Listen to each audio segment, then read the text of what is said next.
요한일서 1장 1절에서 4절 말씀입니다.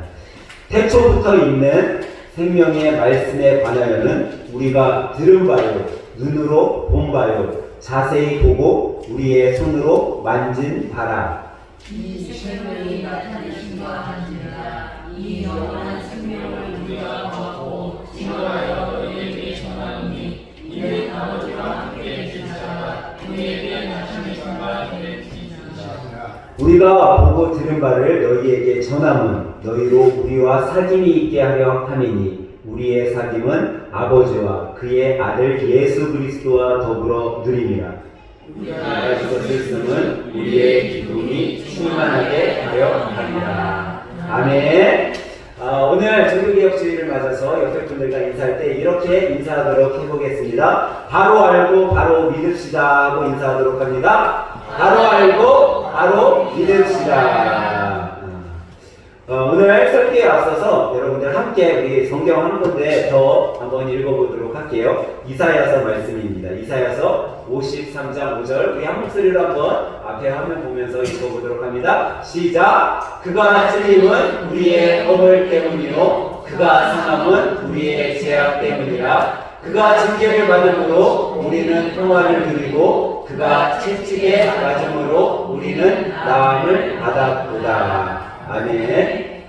여러분 방금 읽은 이 말씀 어디에 있는 말씀이죠? 이사야서에 나온 말씀입니다. 사실 이사야서는요 기원전 600에서 800년 전 그 사이에 쓰여진 것으로 교회사에선 이야기하고 있어요. 근데 이 이사야서가 기원전 600년 전 쓰여지기 전서부터 이미 하나님께서는 예수님이 이 땅에 오실 것을 이미 예언하셨고 말씀하셨어요.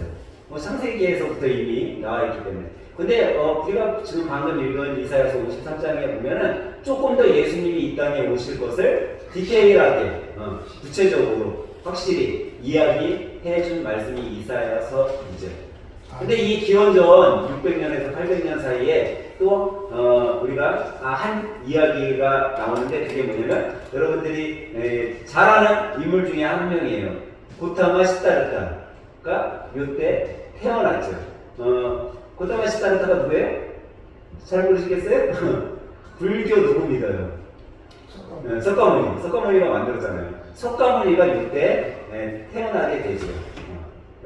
사실 기원전 560년에 태어나서 석가모니는 기원전 480년까지 살았다라고 이야기를 해요. 근데 참 신기하게도 사람들이 석가모니가 태어난 거는 믿으면서 이사야서가 쓰여진 거에 대해서는 믿지 못한다라는 거예요. 참 신기하죠. 석가모니가 태어나서 석가모니가 어떻게 보면 창시한 종교가 불교이잖아요. 불교를 믿으면서 그 전부터 이미 쓰여져 있는 하나님의 말씀은 참 믿지 않는다라는 거예요. 세계 종교 중에 불교가 인구수로는 4위를 차지를 해요. 근데 이 불교보다도 조금 많은 종교가 힌두교라는 것이에요. 근데 이 힌두교는 언제 만들어졌냐면 모세 오경이 쓰여질 당시에 만들어진 종교가 힌두교예요. 모세 오경은 기원전 1500년경에 쓰여졌거든요. 그러니까 이 힌두교도 기원전 1500년 요 시기에 만들어진 종교이죠. 그러니까 세상 사람들은 참 신기하게도 역사를 보고서 역사에 나와 있는 글들이 있는데도 그것을 믿지 못하는 사람들이 너무나 많이 있다는 거예요. 그런 면에서 볼 때 우리는 어떻게 보면요, 더 열심히 하나님의 말씀을 전해야 돼요. 여러분, 세계 종교 중에 인구수가 제일 많은 종교가 어딘지 아세요, 여러분? 바로 기독교예요. 기독교인들이 가장 많아요. 근데 왜 기독교가 많냐면 세계 사람들이 종교로 이야기할 때는 기독교 안에는요, 우리처럼 교회도 있고 또 뭐가 있어요? 카톨릭도 이 안에다 다 포함시켰기 때문에 그래서 기독교인 수가 많은 거예요. 그리고 두 번째로 많은 종교가 뭐냐면 이슬람교예요. 이슬람교들이 엄청 많아요. 그 다음에 세 번째가 방금 말씀드렸던 힌두교, 네 번째가 불교예요. 근데 참 신기하게도 여러분, 나는 어떤 종교도 없어 라고 이야기하는 사람들이 뭐예요? 무신론자. 이 사람들이 몇인 줄 아세요? 3위예요. 3위. 힌두교인 수보다도 더 많아요. 그 많은 사람들이 어떤 종교도 갖지 않고 자기를 믿는다, 내 주목을 믿는다, 내 힘을 믿는다 라고 하면서 살아가는 사람들이다. 그럼 우리가 얼마나 더 열심히 전도를 해야겠어요. 그렇게 많은 무교 신자들이 있는데. 그래서 오늘 종교개혁 주일을 맞아서 여러분들과 한번 예배를 드릴 때, 제가 항상 종교개혁 주일이 되면요 종교개혁에 관한 설교를 했어요. 근데 오늘은 특별히 이 종교개혁 주일을 맞아서 어떤 종교개혁에 관한 본문을 가지고 이렇게 여러분들과 은혜를 나누기보다 그동안 안 해봤던 기독교의 역사에 대해서 우리가 한번 좀 생각해 보면서 함께 은혜를 나누려고 합니다. 기독교의 역사니까 실제 있었던 일일까요? 없었던 일일까요? 실제 있었던 일이에요. 그러니까 여러분들이 오늘 말씀 속에 내가 이래서 기독교인으로서 생활하는구나, 내가 그리스도인으로서 이래서 살아가는구나 라는 거를 성경에 입각한 것이 아니라 실제 역사 속에 이루어진 것을 여러분들이 한번 생각해 보면서 이게 뭐 어떤 소설 이야기가 아니구나, 이것은 정말 있었던 이야기네, 세상 사람들도 공감할 수 있는 그런 부분으로 한번 여러분들과 함께 이 은혜를 나누려고 합니다. 여러분, 이 세상에는요 하나님을 믿는다고 하는 종교들이 많이 있어요. 그래서 세상 사람들은 하나님 믿으면 다 똑같지 라고 이야기를 하죠. 그죠? 근데 여러분, 요 상징, 요거는 여러분들 어디에서 많이 봤어요? 이 표시 많이 봤죠? 어떤 나라 국기에도 들어가 있어요. 네? 요즘에 전쟁을 한참 하고 있는 어느 나라? 이스라엘. 네. 근데 요 상징이 뭐냐면요 유대교 상징이에요. 유대인들이 믿는 종교를 우리가 유대교라고 하는데, 유대인들은 자기네들을 하나님의 선택된 백성이라고 해서 뭐라고 이야기해요? 선민이라고 얘기해요. 자기들은 선민이다. 근데 이 유대교는요 3500년 전에 만들어진 종교라고 이야기를 하고 있어요. 그러면서 이 사람들이 믿는 신이 누구예요? 야훼. 우리 구약 성경에 뭐로 나와요? 여호와. 여호와 하나님을 믿는 종교가 이 유대교. 그리고 이 사람들에게는 경전이 있는데, 그게 뭐냐면 토라라는 경전이 핵심 텍스트죠. 이 사람들에게는 아주 중요 사상이에요. 근데 이 토라에는 무엇이 되어 있어요? 하나님의 말씀인 율법이 적혀져 있는 거예요. 그래서 그 사람들은요 이 율법을 목숨을 걸고 지켜요. 어느 정도 목숨을 걸고 지켜요? 안식일에는 뭐도 안 해요. 안식일에는 일을 안 해요. 하다못해 뭐도 안 하는지 아세요? 이 사람들은 안식일에는요 코딱지를 파지 않아요. 왜 코딱지를 안 파는지 아세요? 코 쑤셨다가 피 날까봐. 피를 흘리면 안 돼요. 안식일에는. 그 정도로 안식일을 지켜요. 그리고 이 사람들은 구약 때는 안식일이 무슨 요일이에요? 토요일. 지금 우리로 얘기하면 주말. 그러니까 토요일 날 안식일을 지켜요. 그래서 우리나라에도 안식일 교회 있잖아요. 여호와의 증인들. 이 사람들은 다 언제 예배를 드려요? 토요일 날 예배 드려요. 제7일 안식일 교회 이렇게 지나가다 보셨죠? 거기는 토요일 날 예배 드려요. 여호와의 증인 이 사람들도 토요일 날 예배 드려요. 그리고 이 사람들은 유아 할례를 하지 않아요. 어렸을 때 아이들에게 할례를 주지 않아요. 그리고 돼지고기도 먹지 않고. 그런 것들을 지키는 사람들이 유대인이에요. 그리고 또 여러분, 요거는 그러면 누굴까요? 어떤 종교일까요? 우리가 잘 아는 기독교 상징이에요. 기독교는 여러분 누구를 믿죠? 여러분 잘 아시잖아요. 기독교는 삼위일체 하나님을 믿는 거예요. 우리는. 성부 하나님, 성자 하나님, 성령 하나님. 근데 이 기독교는 언제, 교회 역사상에 언제 그러면 만들어졌냐? 사실 예수님이 이 땅에 오셨을 때 만들어졌다라고, 이건 역사 속에서 이야기하고 있는 거예요. 만들어졌다라고 이야기를 하고 있어요. 그리고 기독교의 가장 핵심이 되는 텍스트는 뭘까요? 우리가 보고 있는 성경, 66권의 성경이죠. 그럼 우리는 언제 예배드려요? 주일. 기독교는 왜 주일에 예배를 드릴까요? 안식일에 예배, 토요일날 예배 안 드리고? 우리는요 부활신앙이에요. 예수님께서 언제 부활하셨어요?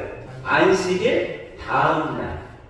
그래서 우리는요 안식일을 주일로 지키는 것이 아니라 예수님께서 부활 승천하신 그 부활의 기쁨, 부활의 소망을 누리며 그날을 주일로 하나님 앞에 예배드리는 거예요. 그래서 기독교는 주일 예배를 주일에 드린다라는 거예요. 그럼 한 번 더 볼게요. 이거는 무슨 뜻일까요? 여러분 이거 많이 봤죠? 네. 요거 많이 봤잖아요. 국기마다 되게 많이 있어요. 뭐 예전에 뭐 우리 2002년 월드컵하고 막 하면서 형제의 나라 어디? 네? 거기 이름을 바꿨잖아요. 터키를 뭐로 바꿨어요? 응? 튀르키. 우리 다 확실히 학생들이 튀르키. 나이를 많이 드셔가지고 지금 네. 터키라는 그 단어가 이 사람들이 그게 터키가 무슨 동물을 뜻하는데 뭐였죠? 네, 잘 생각 갑자기 안 나네. 그게 동물을 뜻해요. 그래서 약간 비하한다, 자기네 나라를 비하한다라고 생각을 해가지고 이름을 튀르키예라고 바꾸게 되었어요. 근데 이 터키뿐만 아니라 뭐 튀니지, 알제니, 뭐 오스만 이런 나라에 저 표시가 국기에 다 들어가 있어요. 왜냐면 자기네가 이슬람 국가다라는 뜻이에요. 근데 이 이슬람 국가는 누구를 믿어요? 알라를 믿어요. 그리고 그들의 경전은 코란이에요. 그래서 코란을 너무 중시 얘기하는데 이 코란을 누가 만들었냐면 무하마드가 자기의 가르침을 써놓은 게 바로 코란이죠. 역시 이슬람 교도들도 돼지 고기를 먹지 않고 그들은 술을 금해요. 이따가 뒤에서 좀 살펴보도록 할 거예요. 그리고 우리가 또 하나, 여러분 좀 헷갈릴 수도 있는데 이거 어디일 거예요? 제가 아까 전에는 다 옆에다가 글씨를 써놨으니까 잘 알았죠? 네? 이거 어디일까요? 잘 모르겠어요? 이게 사실 카톨릭이에요. 카톨릭의 상식은 방금 제가 보여드린 그 부분이에요. 여러분 카톨릭은 뭘 믿어요? 카톨릭은 뭘 믿어요? 하나님을 믿어요. 하나님. 그런데요, 그들은 우리하고 같은 하나님을 믿는 게 아니에요. 사실 그들은 하나님을 믿으면서 꼭 하는 얘기가 뭐냐면 너희들 하나님의 은혜로 구원을 받으려면 우리 교회에만 나와야지 믿을 수 있어. 카톨릭 교회에 다녀야지만 카톨릭 교회 안에서만 구원이 있다라고 이야기하기 때문에 그들은 하나님을 믿는 것 같이 하면서 카톨릭 교회를 믿는 거야 사실. 그리고 그들은요 자기네가 쓰는 경전이 뭐냐면 우리는 66권의 성경을 보잖아요. 신약 성경, 구약 성경. 그들은 73권의 경전을 만들어 놓고 추가적으로 사항을 넣어서 그 73권의 경전을 믿는 것이 바로 카톨릭이에요. 여러분 카톨릭 교회 언제 예배드려요? 네? 카톨릭 이사 언제 예배드려요? 네. 토요일날 드렸었죠. 토요일날 드려요. 지금도 우리나라에 많은 카톨릭들이 토요일날 드려요. 근데 지금 주일로 바뀐 데도 되게 많아요. 그리고 이 카톨릭에는 4대 아주 축일이 있어요. 아주 어마어마한 행사예요. 1월 2일 날 무슨 축일인지 아세요? 마리아를 위한 축일이 있어. 마리아가 이 땅에 와가지고 예수님을 잉태하고 아주 큰 일을 했다고 해서 성모 마리아 축제일이라고 해서 1월 1일이라고 해요. 우리는 몰랐죠, 여러분들? 그 다음에 또 우리 계시교하고 똑같이 언제가 있을까요? 부활주일. 그러니까 부활주일은 매번 바뀌어요. 근데 이 마리아 대축일은 1월 1일이니까 밖에 안 바뀌어요. 안 바뀌어요. 그리고 8월 15일 하면 여러분 뭐가 생각나세요? 8월 15일. 네? 광복절이잖아요, 광복절. 근데 이들은 마리아 승천일이라고 해갖고 8월 15일을 아주 큰 행사. 예수님의 부활 승천하고 따라서 만든 거야, 한마디로. 그리고 우리가 잘 알듯이 12월 25일 성탄절을 그들은 4대 축일로 보내고 있어요. 네 가지 정도 이 이야기를 드렸는데, 사실 교회사를 살펴보면요, 예수님이 온 것을 축으로 해서 많은 변화가 일어나요. 사실 예수님이 이 땅에 오시기 전까지는 어떤 종교가 대두되었죠? 우리가 방금 살펴봤던 첫 번째, 유대교예요, 유대교. 예수님이 이 땅에 오시기 전까지는 우리가 잘 알듯이 하나님이 선지자를 통해서 또 때로는 왕을 통해서 섭리를 하셨어요. 그리고 수많은 하나님의 백성이라고 하는 이스라엘 백성들의 이야기들이 이루었기 때문에 그때에는 아직까지 뭐 기독교, 뭐 이슬람, 힌두교 이런 것들이 대두되기보다는 오직 이 땅에 유대교라는 것들이 대두되죠. 그 대신에 뭐 이방신들은 우리가 알듯이 바알신, 아세라신 이런 신상을 만들어서 숭배하는 것들이 있었죠. 근데 예수님께서 이 땅에 딱 오심으로 인해서 사실 아주 큰 변화가 일어나는데 그게 뭐냐면 당시 유럽 사회에는요 이 로마 제국이 득세했기 때문에 로마는 누구 체제예요? 황제 체제잖아요. 그러니까 황제를 숭배하면 황제가 거의 신인 거야. 그런 시기에 예수라는 한 사람이 태어나더니 이 사람이 무엇을 주장해요? 모든 사람이 평등하는 보편적 평등과 보편적 사랑에 대해서 이야기를 하는 거예요. 그러니까 황제가 1인자인데, 그리고 황제 말고 귀족들이 다 대도하고 종을 쓰고 유해를 쓰고 그랬던 사상에 어떤 예수라는 사람이 갑자기 등장하더니 사람은 다 평등해. 사람은 다 하나님의 사랑을 받고 있어. 이런 것들을 주장하니까 정치적인 혼란이 야기되기 시작을 했어요. 그리고 그는 하나님의 나라에 대해서 전하고 하나님의 사랑에 대해서 전하는 사람이 등장한 거예요. 그러니까 이 황제나 귀족들이나 이런 사람들은 자기의 권력을 움직이기 위해서는 이 사람이 어떻게 해요? 사회 악인 거예요, 예수가. 그래서 예수님이 부활순찬하고 예수의 제자들을 핍박하고 예수님을 믿는 사람들을 잡아다 가두고 그런 일들을 하게 되는 거예요.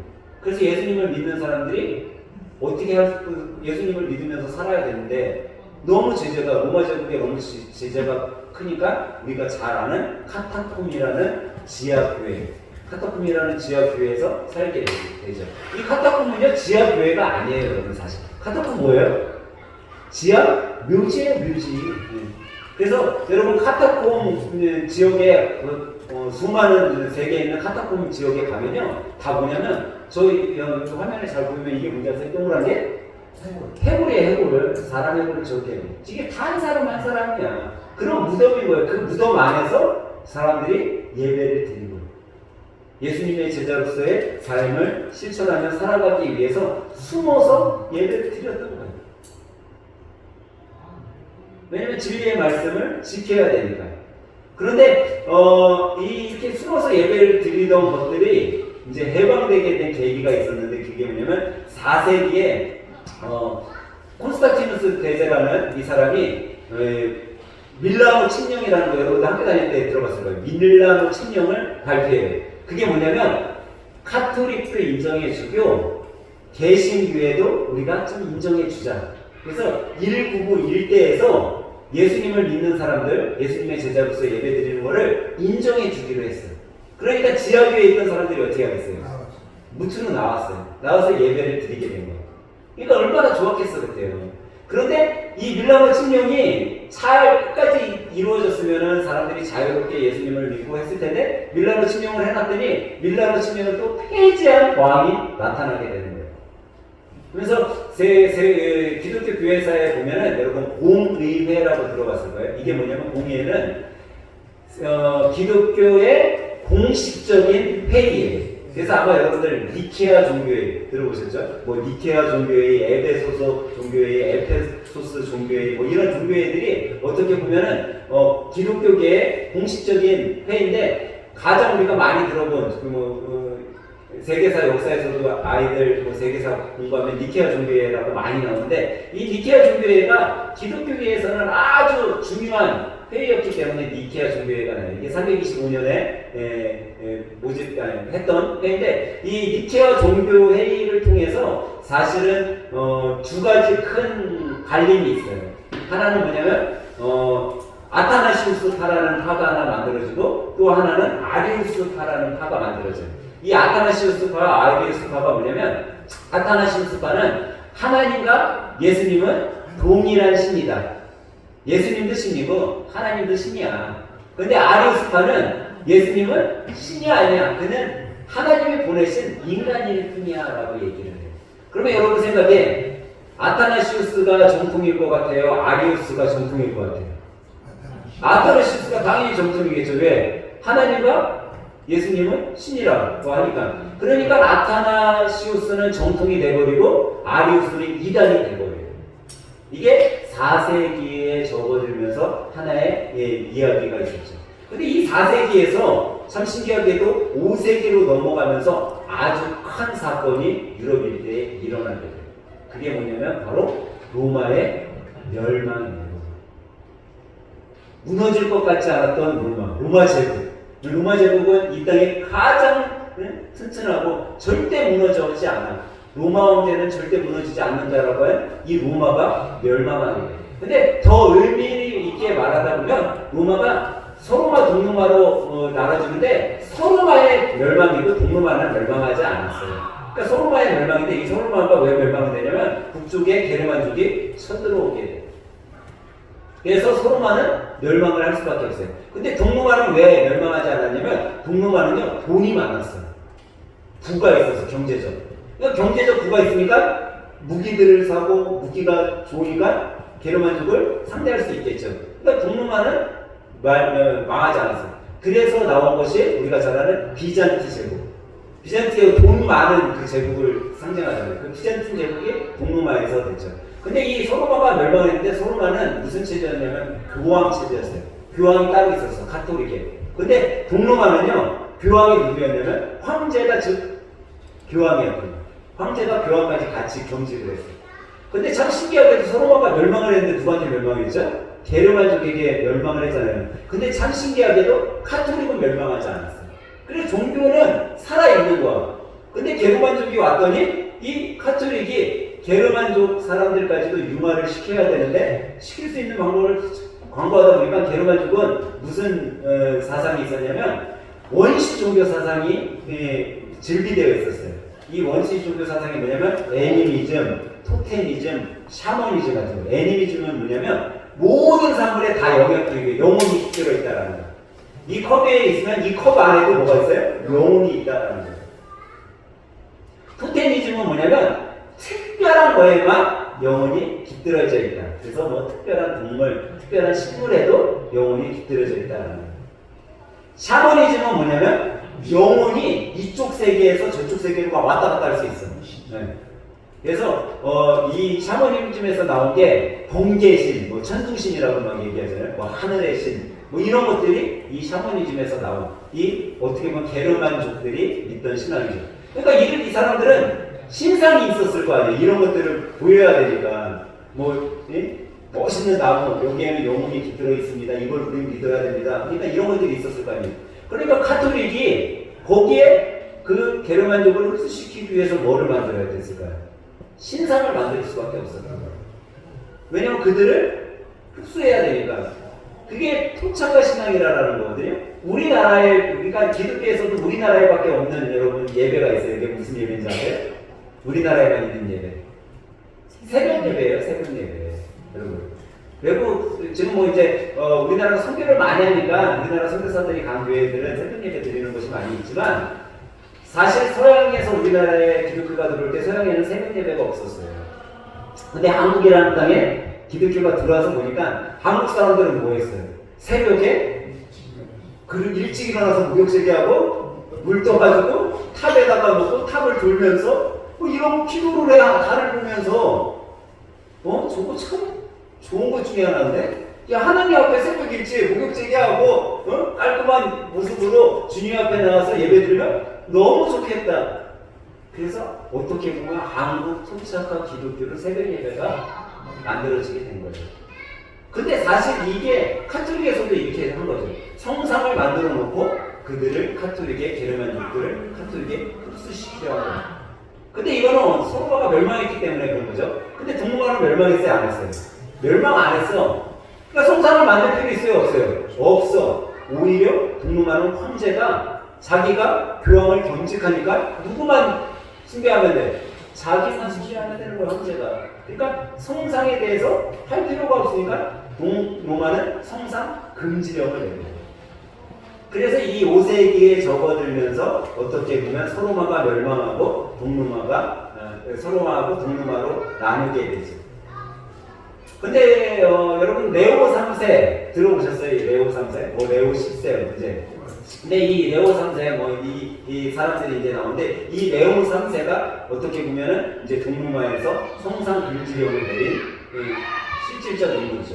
그리고 사실 우리가 이제 뒤에서 살펴볼 건데 종교개혁이 일어나게 된 계기.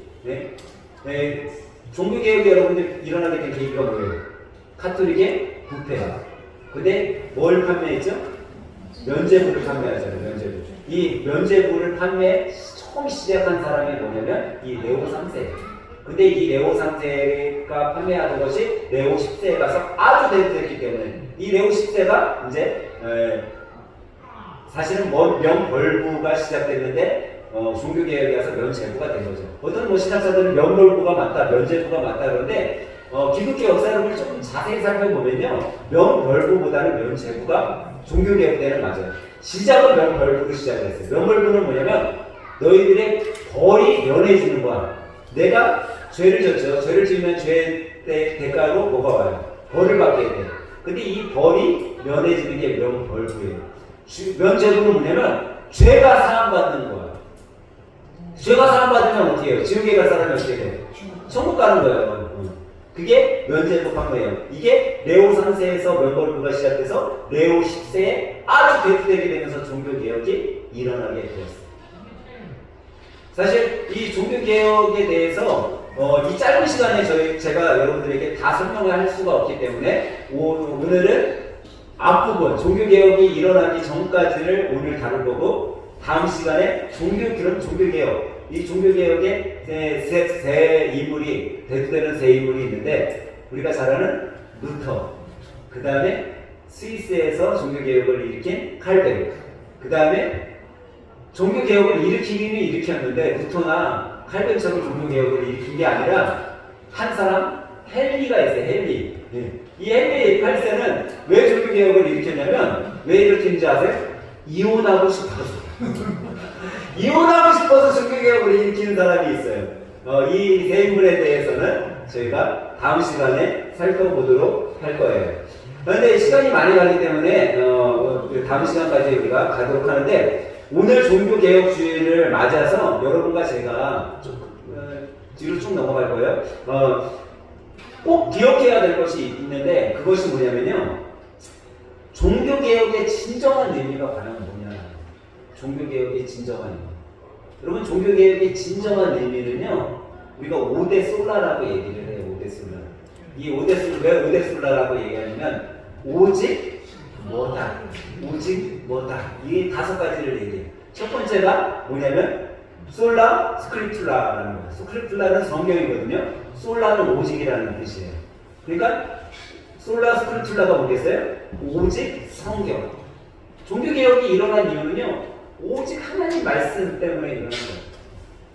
두 번째로 솔라 피데. 솔라 피데, 피데는 믿음이거든요. 오직 믿음 때문에 일어난 것이 종교개혁이에요. 바른 믿음, 거짓된 믿음이 아닌 바른 믿음 때문에. 그 다음에 세 번째가 솔라 끄라치떼예요. 끄라치아는 뭐냐면 은혜거든요. 여러분과 제가 구원받은 것은 다른 걸로 의해서 구원받은 것이 아니라 오직 하나님의 은혜로 구원받았다는 거예요. 어떤 면죄부를 사서 명목물부로 인해서 내가 구원받은 것이 아니라 하나님의 은혜로 구원받았다는 것이 오직 은혜예요. 네 번째, 솔로스 크리스투스. 크리스투스는 뭐예요? 그리스도. 그러니까 오직 예수님. 우리는 다른 거 믿는 거 아니에요. 오직 예수님을 믿는 거예요. 어떤 성상을 믿는 게 아니에요. 어떤 마리아상을 믿는 게 아니에요. 어떤 십자가의 상징을 믿는 게 아니에요. 우리는 예수님을 믿는 거죠. 그리고 마지막에 나온 솔리데오 글로리아. 글로리아는 영광이잖아요. 하나님께, 데오는 하나님이거든요. 하나님이라는 뜻이. 그러니까 오직 하나님께만 영광. 목사에게 영광 아니에요. 어떤 신실하신 집사님에게 영광, 내 부모님에게 영광 아니에요. 우리는 오직 하나님께 영광, 황제에게 영광 아니에요. 대통령에게 영광 아니에요. 오직 하나님께 영광. 이 5가지 솔라를 지키기 위해서 종교개혁이 일어난 거죠. 이 5가지에 어떻게 보면 이 솔라가요, 우리 기독교 한국교회는 어떤 지침과도 같아요. 우리 침례교도 이 5가지의 솔라를 지키면서 가고 있는 교회죠. 우리 교회 역시. 그러니까 우리 교회 안에 성경과 믿음과 은혜와 예수님과 하나님께 영광이 빠진다면 우리 교회는 벌써 부패한 거예요. 썩어져 가는 거예요. 여러분이 신앙생활할 때는 이 5가지 솔라를 마음속에 잘 새기고 나아가면서 우리가 살아가야 된다는 거예요. 오늘 종교개혁주의를 맞아 오직 성경의 말씀을 따라 살아가려고 노력하고 길을 열어준 그 신앙의 선배들도 우리가 기억하고, 우리 역시 정말 주제에 걸쳐서 우리가 지금 살펴볼 거지만 이 종교개혁을 통해서 과연 우리는 무엇을 깨달아야 되고, 하나님께서는 여러분과 저에게 다시금 우리의 신앙이 회복되기를 원하시고 있구나. 카톨릭의 부패로 인해서 교회가 다시 회복되기 위해 종교개혁이 일어났던 것처럼 내 신앙생활의 회복을 주님께서는 이 종교개혁 주일 기간에 우리들에게 회복되기를 원하시고 계시구나 하는 생각을 가지시고 여러분들이 정말 한 주간 살아갈 때 정말 하나님의 자녀로서 또 믿음의 그리스도인으로서 내가 그냥 종교 교회사의 역사만 봐도 이게 실질적으로 일어난 일들이고 실질적으로 있었던 일인데 이것을 믿지 못하는 자들을 향해 얼마나 더 기도하고 얼마나 더 전도해야 되겠는가. 정말 오늘 예배드리고 있는 예배를 준비하고 있는 저 광화문, 그 사람들이 왜 악법을 만들까요? 하나님의 말씀을 모르기 때문이에요. 하나님의 창조 섭리를 정확하게 이해하지 못하고 있기 때문이에요. 여러분, 악법은요 수많은 거짓된 잘못된 것들을 계속 만들어내는 거예요. 하다못해 여러분 동성애에 여러 가지 문제점 많이 나오는데 그 동성애에 어떤 사람이 그런 거 이야기 올렸더라고요. 동성애를 하면 무슨 병이 걸려요? 에이즈 걸린다고 얘기를 했어. 그랬더니 그 동성애주의자가 그렇게 얘기를 하더라고요. 동성애를 안 해도 에이즈에 걸리고 동성애를 해도 에이즈에 걸리는데 그게 뭐가 문제가 되냐. 그렇게 이야기를 해요. 정말 뭐가 더 큰 문제인지를 모르고 자기들의 것을 감추기에 급급한 거죠. 우리는 설교하면 유튜브에 방송하잖아요. 저 이거 설교했잖아요. 악법 통과되면 어떻게 돼요? 바로 가는 거죠. 그런 시기에 우리가 살아가고 있는 거예요. 하나님은 지금 이 시대에 이 시기에 여러분과 저에게 우리 교회에게 종교 개혁이 일어나길 원하고 계세요. 여러분 이번 한 주 또 이번 한 달 잘 마무리할 때 과연 내 안에 어떤 개혁이 일어날 때 하나님께서 가장 기뻐하실까 생각하면서 이번 한 주도 하나님의 말씀 가운데 개혁 가운데 바르게 알고 바르게 행하며 살아가는 믿음의 하늘생교회 성도들이 다 되시길 예수님의 이름으로 간절히 축원합니다.